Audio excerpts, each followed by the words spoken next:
Assalamualaikum warahmatullahi wabarakatuh. Perkenalkan, nama saya Dianto, program studi penyuluhan pertanian berkelanjutan tingkat 2A Politeknik Pembangunan Pertanian Bogor. Di sini saya akan menyampaikan sedikit pembahasan mengenai pembenahan tanah dengan pupuk organik dan pupuk hayati untuk meningkatkan kesuburan tanah. Nah, salah satu upaya untuk mencapai hasil optimal setiap tanaman adalah dengan mengendalikan lingkungan tumbuh untuk tanaman tersebut.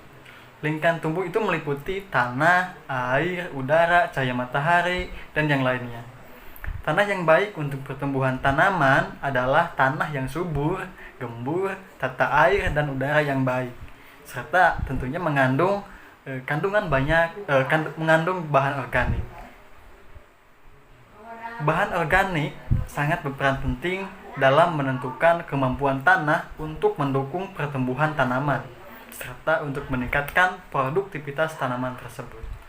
Nah, peran bahan organik adalah dengan meningkatkan kesuburan tanah, memperbaiki struktur tanah, meningkatkan kemampuan tanah untuk mengikat air dalam tanah, meningkatkan pori-pori tanah, dan memperbaiki media perkembangan mikroba yang terdapat pada tanah. Tanah yang memiliki kadar bahan organik rendah mengindikasikan kemampuan tanah untuk mendukung produktivitas tanaman akan menurun. Nah, dalam rangka menjaga dan meningkatkan kesuburan tanah, maka perlunya penambahan pupuk organik. Pupuk organik merupakan komposisi bahan organik atau proses perombakan senyawa kompleks menjadi senyawa sederhana dengan bantuan mikroba. Beberapa jenis pupuk organik diantaranya ada pupuk kandang, pupuk hijau, dan pupuk kompos. Beberapa penelitian menyebutkan bahwa pupuk organik dapat meningkatkan kesuburan tanah dengan meningkatkan kemampuan agregat tanah, meningkatkan ketersediaan hara, dan meningkatkan aktivitas mikrobiologi tanah. Nah, peningkatan ketersediaan unsur hara makro, nitrogen, fosfor, dan kalium atau yang disebut juga dengan NPK, dan unsur hara mikro yang cukup bagi tanaman dapat berpengaruh terhadap pertumbuhan dan hasil produktivitas dari tanaman tersebut. Nah, dapat kita ketahui bersama bahwa ada beberapa pupuk organik yang biasa digunakan untuk menyuburkan tanah. Yang pertama ada pupuk kandang. Nah, pupuk kandang merupakan campuran kotoran padat atau air dan sisa makanan atau tanamannya.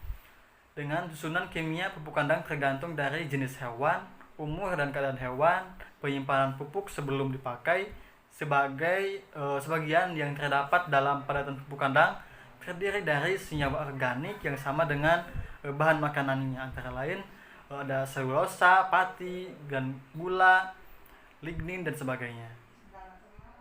Kemudian yang kedua ada yang namanya pupuk hijau. Nah, pupuk hijau yaitu pupuk organik yang berasal dari tanaman atau sisa tanaman. Pupuk hijau yang biasa digunakan berasal dari tanaman jenis legum karena tanaman ini memiliki kemampuan untuk meningkatkan nitrogen. Dengan bantuan bakteri penambat nitrogen yang menyebabkan kadar N atau nitrogen dalam tanaman menjadi lebih tinggi. Nah, pupuk hijau dapat diberikan pada waktu dekat penanaman tanpa harus mengalami proses pengomposan terlebih dahulu, sehingga penggunaannya bisa lebih cepat. Nah, kemudian yang ketiga ada yang namanya pupuk kompos.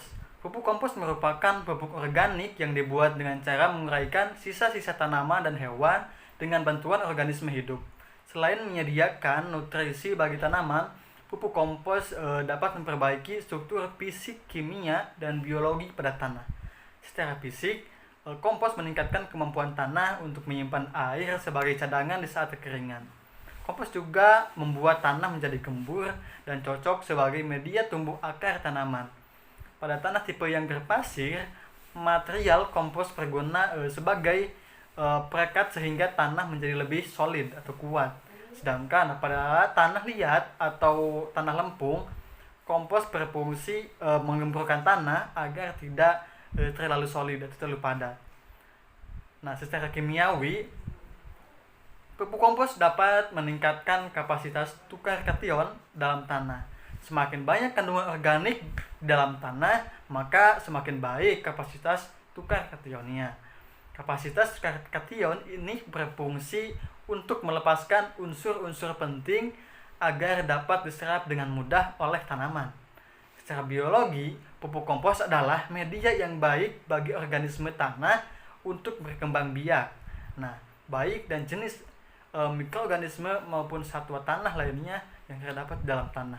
Aktivitas mikroorganisme dan satwa tanah akan memperkaya tanah dengan zat hara yang sangat penting bagi pertumbuhan tanaman, tentunya untuk meningkatkan produktivitas tanamannya itu sendiri.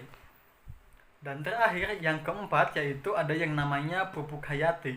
Nah, pupuk hayati merupakan pupuk yang mengandung mikroorganisme tanah yang dapat membantu penyediaan nutrisi tanaman baik secara langsung maupun tidak langsung.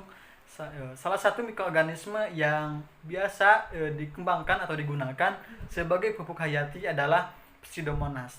Nah, bakteri ini berperan sebagai pemasuk pertumbuhan tanaman karena bakteri ini menghasilkan zat pengatur tumbuh dan dapat meningkatkan ketersediaan hara melalui produksi asam organik. Nah, jadi bahan organik ini memiliki fungsi memperbaiki sifat fisik, sifat kimia, dan sifat biologi tanah. Bahan organik mampu menyediakan air dan udara yang dibutuhkan tanaman, sehingga tanaman dapat tumbuh optimal dan dapat meningkatkan produktivitasnya. Ada beberapa cara yang digunakan untuk mendapatkan bahan organik adalah dengan pengembalian sisa panen, penggunaan pupuk kandang, penggunaan pupuk hijau, dan penggunaan kompos yang telah mengalami dekomposisi terlebih dahulu agar dapat dimanfaatkan oleh tanaman. Nah, jadi dapat kita ketahui bersama bahwa peran pupuk organik dan pupuk hayati ini memiliki peran yang sangat penting untuk menjaga kesuburan tanah, untuk meningkatkan produktivitas tanaman, dan untuk mengoptimalkan pertumbuhan tanaman itu sendiri. Nah, mungkin pembahasan dari saya dicukupkan sekian. Semoga bermanfaat untuk teman-teman semuanya. Wabillahi taufiq wal hidayah. Wassalamualaikum warahmatullahi wabarakatuh.